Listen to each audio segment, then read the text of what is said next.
Ar žinojai, kad skirtingi tyrimai parodė, jog laimė gali plisti kaip virusas? Pasak vieno tyrimo, kuriame tyrėjai 20 metų sekė 5000 žmonių, laimingumas plinta tarp artimus ryšius turinčių draugų, sutuoktinių, kaimynų, brolių bei seserų. Be to, laimė socialinėme tinkle plinta geriau nei nelaimė. Tad kas yra ta laimė? Laimė tai yra, kai žmogų tenkina viskas. Ot kas yra pas jį viduje ir kas yra aplink jį.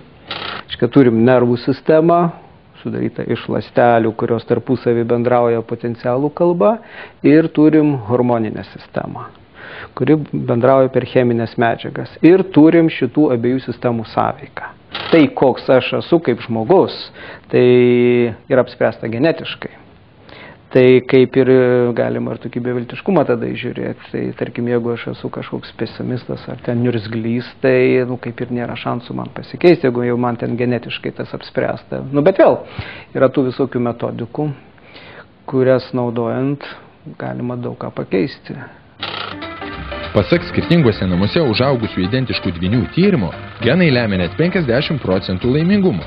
Dar 10 lemia įvairios pamatuojamos gyvenimo aplinkybės, kaip šeimyninė padėtis, sveikata, pajamos ir taip toliau.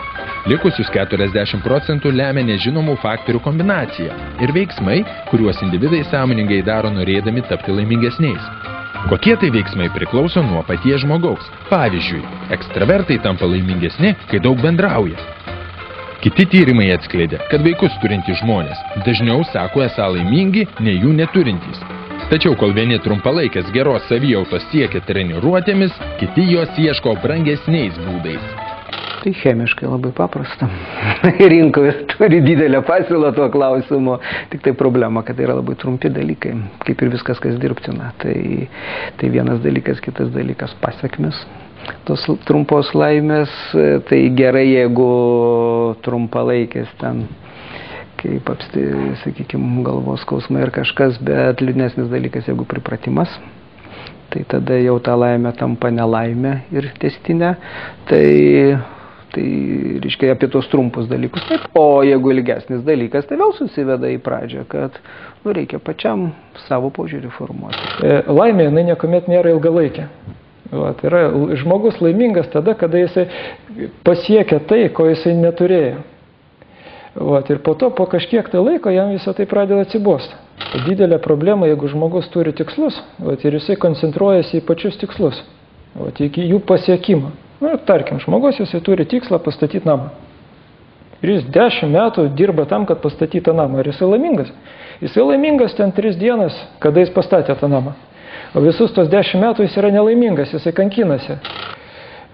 Problema yra tame, kad mes per daug žiūrim į ateitį ir per mažai žiūrim į dabartį.